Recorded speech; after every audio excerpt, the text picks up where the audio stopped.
Hello friend, आपका स्वागत है हमारे चैनल साइबर एजुकेशन में। फ्रेंड, आज के स्टूडेंटों को बात करने वाले हैं बिहार पारा मेडिकल परीक्षा 2022 के बारे में। फ्रेंड, आज के वीडियो के माध्यम से लोग बिहार पारा मेडिकल के लिए बायोलॉजी के टॉप 25 क्वेश्चन देखेंगे, जो कि आपके एग्जाम की दृष्टि से सारे क्वेश्चन इंपॉर्टेंट होंगे। हालांकि मैं 2 दिन से वीडियो अपलोड नहीं कर पा रहा था, बहुत सारे रीजन थे। मेरे पास बहुत सारे क्लाइंट के मैसेज आए कि सर आखिरकार आप बिहार पॉलिटेक्निक और बिहार पारा मेडिकल की तैयारी क्यों नहीं करवा रहे हैं, इसका वीडियो अपलोड क्यों नहीं कर रहे हैं। तो कुछ रीज़न था जो कि मैं आपको ज़रूर बताऊंगा। साथ ही मैं बता दूं कि आज से डेली क्लास होगा। ये वीडियो आप शाम को रात में 8 बजे देख रहे हैं, लेकिन सुबह में भी आपका क्लास होगा, जो कि सुबह 8 बजे आपका क्लास होगा। जो भी कैंड बिहार पॉलिटेक्निक या फिर पारा मेडिकल की तैयारी करें उनके लिए, ठीक है। साथ ही मैं बता दूँ कि बहुत ही कम बच्चे हमारे चैनल पर ऐसे हैं जो कि बिहार पॉलिटेक्निक साथ ही बिहार पारा मेडिकल की तैयारी करते हैं। हालांकि बिहार ITI के स्टूडेंट बहुत ही ज़्यादा है, तो आपसे रिक्वेस्ट है कि वीडियो को ज़्यादा से ज़्यादा शेयर कीजिए ताकि ज़्यादा से ज़्यादा बच्चे जुड़ पाए, ठीक है। चलिए हम इस वीडियो को स्टार्ट करते हैं, ठीक है। पहला क्वेश्चन यहाँ पे देख सकते हैं फ्रेंड, मेंशन किया गया है, हिमेटोलॉजी का अध्ययन किससे संबंधित है। तो देखिए, हम लोग बायोलॉजी के टॉप 25 क्वेश्चन देखेंगे आज के इस वीडियो के माध्यम से, और आपको मालूम होगा कि पारा मेडिकल में आपको बायोलॉजी से क्वेश्चन पूछे जाते हैं, ठीक है। तो क्वेश्चन मेंशन किया गया है कि हिमेटोलॉजी का अध्ययन किससे संबंधित है। तो ये आपको रक्त का इसमें अध्ययन किया जाता है, किसमें तो होता है हिमेटोलॉजी में, जो कि यहाँ से बी ऑप्शन बिल्कुल राइट आंसर हो जाएंगे, ठीक है। साथ ही आपको याद रखना है कि अध्ययन से संबंधित आपको 1-2 क्वेश्चन जरूर आपके एग्जाम में देखने को मिल जाएंगे कि कौन सा अध्ययन किससे संबंधित है। जैसे कि यहाँ पे रक्त का अध्ययन पूछा गया है। साथ ही आपको याद रखना है कि डेंड्रोलॉजी किसका अध्ययन है। ये आपको होता है झाड़ियों या फिर वृक्षों का अध्ययन, जो कि इससे रिलेटेड है। साथ ही आपको याद रखना है रक्त के बारे में कभी कभी क्वेश्चन पूछा जाता है कि रक्त में कौन सा ऊतक होता है। तो रक्त में आपको संयोजी ऊतक होता है और हड्डी में भी संयोजी ऊतक होता है, ठीक है। इन दोनों पॉइंटों को भी याद रखिएगा। नेक्स्ट क्वेश्चन देखिए, मेंशन किया गया है ओनोरोलॉजी किसका अध्ययन है। ये भी क्वेश्चन बहुत ही इंपॉर्टेंट है। बहुत सारे कैंडिडेट यहाँ पे नींद और सपने में कन्फ्यूजन में हो जाते हैं कि आखिर कौन सा इसका राइट आंसर होगा। जैसे कि यहाँ मेंशन किया गया है ओनोरोलॉजी किसका अध्ययन है, तो ये होता है सपनों का अध्ययन, ठीक है, जो कि यहाँ से बी ऑप्शन बिल्कुल राइट आंसर हो जाएंगे। साथ ही आपको याद रखना है कि नींद के अध्ययन को हम लोग क्या कहते हैं। तो नींद के अध्ययन को हम लोग हिप्नोलॉजी कहते हैं, ठीक है। तो आपको इन बातों को याद रखना है कि नींद के अध्ययन को हम लोग हिप्नोलॉजी कहते हैं, और सपने के अध्ययन को हम लोग क्या कहते हैं ओनोरोलॉजी, जो कि यहाँ से बी ऑप्शन बिल्कुल राइट आंसर हो जाएंगे। नेक्स्ट क्वेश्चन देखिए, मेंशन किया गया है, जो कि ऐसा मिलाने वाला भी आपको क्वेश्चन दिया जा सकता है। देखने में आपको हार्ड लगेगा, लेकिन ये क्वेश्चन ईजी है। कैसे ईजी है, देखिए, लाइसोसोम को हम लोग क्या कहते हैं। तो लाइसोसोम को हम लोग आत्महत्या की थैली कहते हैं। बहुत ही फेमस क्वेश्चन है बायोलॉजी का, बार बार ये क्वेश्चन रिपीट होता है। माइटोकॉन्ड्रिया जिसे हम लोग पावर हाउस कहते हैं, और DNA ये आपको गुण सूत्र को दर्शाता है। तो जो इसका राइट आंसर होगा, देखिए एक अस्सी किस में है, यहाँ पे नहीं है, इसमें भी नहीं है, इन दोनों में है। तो यहाँ पे देखिए 2 का बी होगा, तो 2 का बी यहाँ पे सी में दिया गया है, बी में दिया गया है, जो कि यहाँ से बी ऑप्शन बिल्कुल राइट आंसर हो जाएगा, ठीक है। आपको सिंपली मिलाकर इसका राइट आंसर दे देना है। जैसे कि यहाँ पे देखिए 3 का ए है, तो यहाँ पे 3 का ए है, 3 का बी दिया है, इसलिए यहाँ पे ये नहीं होगा, ठीक है। तो ऐसे आप मिलाकर आसानी से आप इसका आंसर दे सकते हैं। नेक्स्ट यहाँ देखिए, मेंशन किया गया है निम्नलिखित में से कौन सा कोशिका अंग पादप कोशिका में पाया जाता है किंतु पशु कोशिका में नहीं पाया जाता है। यानी कौन सी कोशिका है जो कि पौधों में पाया जाता है लेकिन पशु जो होते हैं पशु कोशिका में नहीं पाया जाता है, वो है आपको क्लोरोप्लास्ट, ठीक है। क्लोरोप्लास्ट जो है ये आपको सिर्फ पौधों में पाया जाता है, ये आपको पशु में नहीं पाया जाता है। साथ ही आपको याद रखना है क्लोरोप्लास्ट से संबंधित जिसमें आपको क्लोरोफिल होता है, और आपको याद होगा कि मैंने बताया था कि जो पौधों का रंग हरा होता है वो क्यों होता है, ये आपको क्लोरोप्लास्ट के कारण होता है, क्लोरोफिल के कारण होता है। साथ ही आपको याद रखना है कि क्लोरोफिल में मैग्नीशियम भी होता है, ठीक है। अभी मैंने बताया कि माइटोकॉन्ड्रिया को हम लोग क्या कहते हैं, पावर हाउस कहते हैं। राइबोसोम जिसे हम लोग प्रोटीन की फैक्ट्री कहते हैं, ठीक है। कभी कभी डायरेक्ट पूछा जाता है कि प्रोटीन की फैक्ट्री हम लोग किसे कहते हैं, तो हम लोग राइबोसोम को कहते हैं। तो इन बातों को भी याद रखिएगा। नेक्स्ट क्वेश्चन देखिए, मेंशन किया गया है पौधे का कौन सा हिस्सा पानी और खनिज के परिवहन को सक्षम करता है। तो यहाँ से भी बार बार क्वेश्चन रिपीट होते हैं। तो अब मैं आपको इसका सिंपल सा ट्रिक बताता हूँ।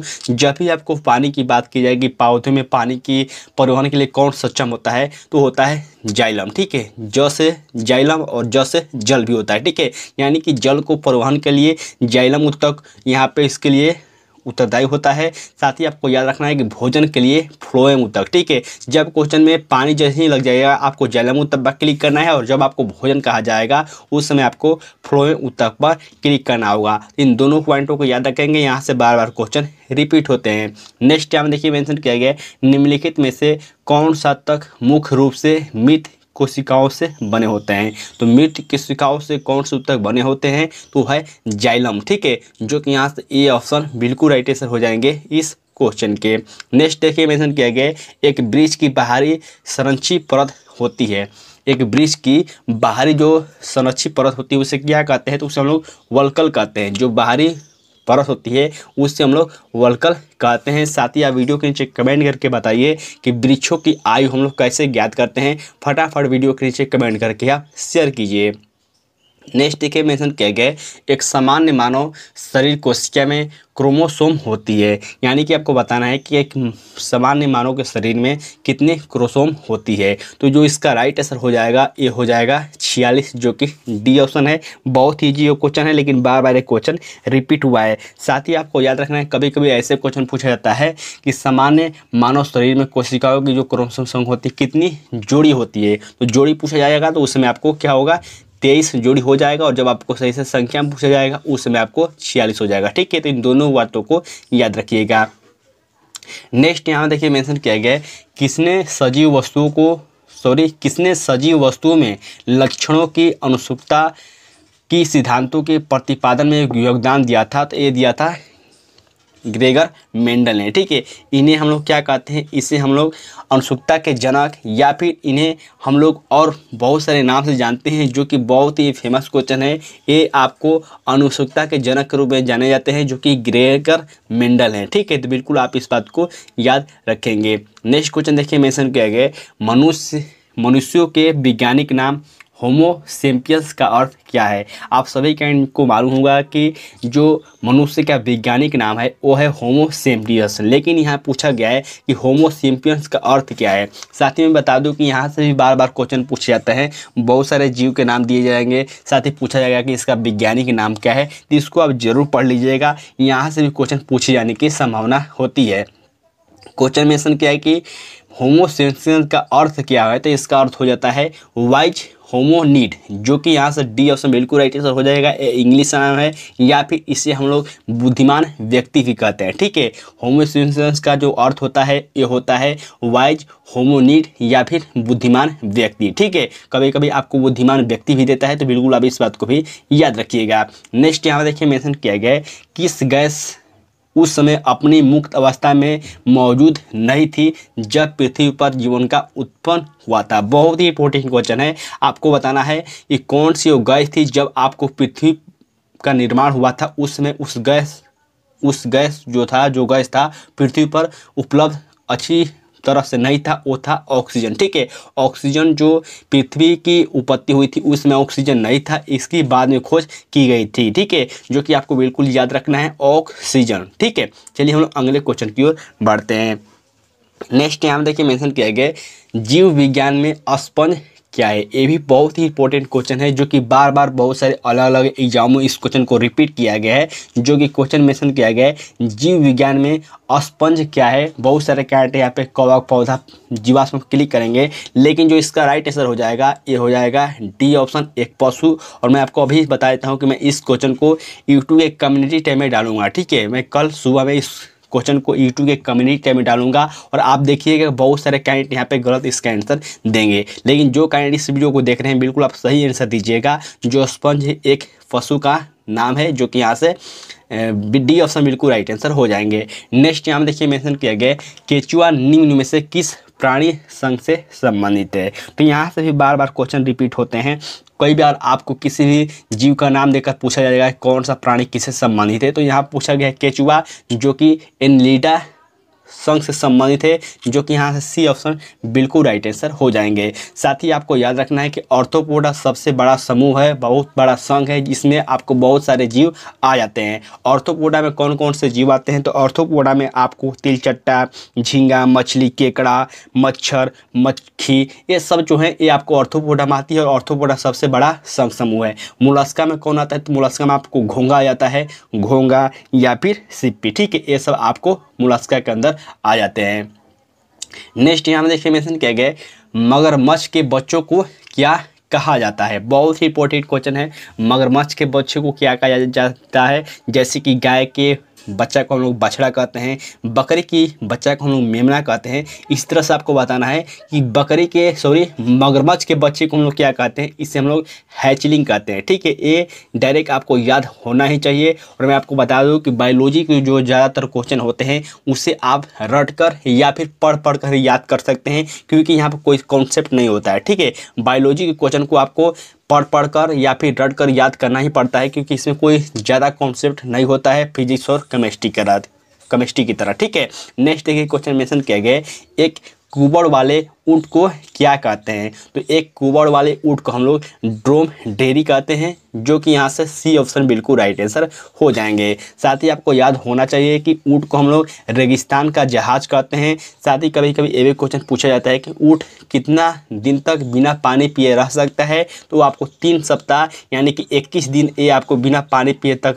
रह सकता है ऊँट, ठीक है। तो बिल्कुल आप इस बात को भी याद रखिएगा। नेक्स्ट यहाँ देखिए मेंशन किया गया है, पृथ्वी पर सबसे अधिक बुद्धिमान स्तनधारी कौन है? बहुत ही इंपॉर्टेंट क्वेश्चन है, जो कि पूछा जा रहा है कि पृथ्वी पर सबसे अधिक बुद्धिमान स्तनधारी कौन सी है? तो वो है डॉल्फिन, ठीक है। डॉल्फिन बहुत ही बुद्धिमान यहाँ पे स्तनधारी है। साथ ही आपको याद रखना है कि भारत का जो राष्ट्रीय जलीय जीव है वो आपको डॉल्फिन है, ठीक है। और ये राष्ट्रीय जीव कब घोषित किया गया था भारत सरकार के द्वारा? तो ये आपको 5 अक्टूबर 2009 में ये आपको राष्ट्रीय जलीय जीव घोषित किया गया था, ठीक है। तो बिल्कुल आप इस बात को भी याद रखेंगे। नेक्स्ट यहाँ देखिए मेंशन किया गया है, स्वादिष्ट भोजन देखकर मुंह में पानी आ जाता है, यह है। जब भी हम लोग स्वादिष्ट भोजन देखते हैं तो हमारे मुंह में पानी आता है, यह किसके कारण होता है? तो इसका राइट आंसर आपको डायरेक्ट याद होना चाहिए या फिर याद करना होगा, जो कि राइट आंसर हो जाएगा स्नायु संबंधी प्रतिक्रिया, ठीक है, जो कि यहाँ से बी ऑप्शन बिल्कुल राइट आंसर हो जाएंगे। नेक्स्ट यहाँ देखिए मेंशन किया गया है, उस विटामिन का नाम बताइए जिसकी कमी के कारण अत्यधिक खून बहने लगता है। वो कौन सी विटामिन की कमी हो जाती है जब आपका कोई भी कहीं भी कट जाता है तो खून आपको रुकने का नाम नहीं लेता है और डायरेक्ट बहता रहता है, ठीक है। वो है विटामिन के, ठीक है। जब आपके शरीर में विटामिन के की कमी हो जाएगी तो जो चोट लगेगी उसमें आपको खून बहुत ही जल्दी जमता नहीं हो, ज़्यादातर बहते रहता है, ठीक है। तो खून बहने में सहायक होता है विटामिन के। विटामिन ए की कमी के कारण कौन सा रोग होता है? रतौंधी होता है, आँख से संबंधित बीमारी होती है। विटामिन ए किसमें ज़्यादातर मौजूद होता है? तो केला में होता है। विटामिन सी जिसे हम लोग स्कर्वी भी कहते हैं, जिसके कारण मसूड़ों से खून निकलता है, ठीक है। विटामिन सी जो कि स्कर्वी इस रोग होता है। नेक्स्ट यहाँ देखिए मेंशन किया गया, हमारा दंत वल्क एनिमल किसके बना होता है? बहुत ही इंपॉर्टेंट क्वेश्चन है, जो कि डायरेक्ट रिपीट क्वेश्चन होता है कि हमारा जो दंत वल्क है एनिमल है किसका बना होता है? ये बना होता है कैल्शियम फास्फेट का, ठीक है, जो कि यहाँ से ए ऑप्शन बिल्कुल राइट आंसर हो जाएगा। और शरीर का सबसे जो मजबूत हिस्सा है ये हमारा कैल्शियम फास्फेट का बना होता है। हमारा दंत वल्क जो कि मसूड़ा का जो नीचे होता है वो होता है एनिमल, ठीक है, एनिमल। तो बिल्कुल आप इस बात को भी याद रखेंगे। नेक्स्ट क्वेश्चन देखिए मेंशन किया गया है, मानव शरीर में कंठ को क्या कहा जाता है? तो मानव शरीर में कंठ को हम लोग वॉइस बॉक्स कहते हैं, जो कि यहाँ से सी ऑप्शन बिल्कुल राइट आंसर हो जाएगा, ठीक है। साथ ही मैं बता दूं फ्रेंड कि यहाँ पे मैं ज़्यादातर आपको कॉन्सेप्ट नहीं बता सकता हूँ, क्योंकि बायोलॉजी का क्वेश्चन है और जो बायोलॉजी के क्वेश्चन होते हैं ज़्यादातर आपको रट कर ही याद होती हैं, याद किए जाते हैं। इसीलिए आपको जो पॉइंट बन सकते हैं मैं ज़रूर बताऊँगा, लेकिन ज़्यादातर क्वेश्चन आपको याद होनी ही पड़ेंगे। नेक्स्ट क्वेश्चन मेंशन किया गया, भोजन के पाचन की प्रक्रिया के दौरान होने वाली ऊर्जा परिवर्तन को प्रकार बताइए। तो आपको ऊर्जा का भी प्रकार बताना होता है, जैसे कि विद्युत ऊर्जा किसमें परिवर्तित करता है, जो ध्वनि ऊर्जा किसमें परिवर्तित करता है। तो ऐसे करके क्वेश्चन पूछे जाते हैं, जो कि लेकिन यहाँ पूछा गया है कि भोजन के पाचन की प्रक्रिया के दौरान होने वाली ऊर्जा का परिवर्तन बताइए, जो कि हो जाएगा रासायनिक ऊर्जा से ऊष्मा ऊर्जा में, ठीक है, जो कि यहाँ से ए ऑप्शन बिल्कुल राइट आंसर हो जाएंगे। और इस क्वेश्चन को आप ऑप्शन के अनुसार भी बना सकते थे, कोई दिक्कत नहीं होता। नेक्स्ट यहाँ देखिए मेंशन किया गया, इनमें से कौन सा रक्त समूह यूनिवर्सल दाता माना जाता है।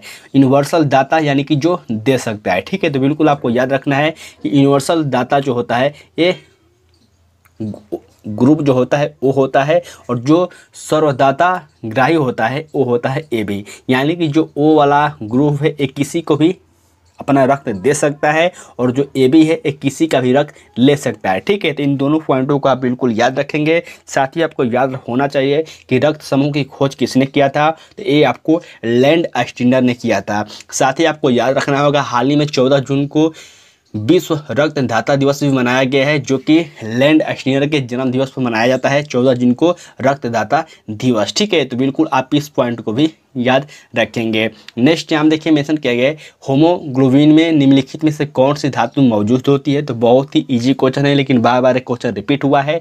होमोग्लोबिन में कौन सी धातु मौजूद होती है, तो वो होती है लोहा मौजूद, ठीक है। साथ ही आपको कभी कभी डायरेक्ट क्वेश्चन पूछा जाता है कि मनुष्य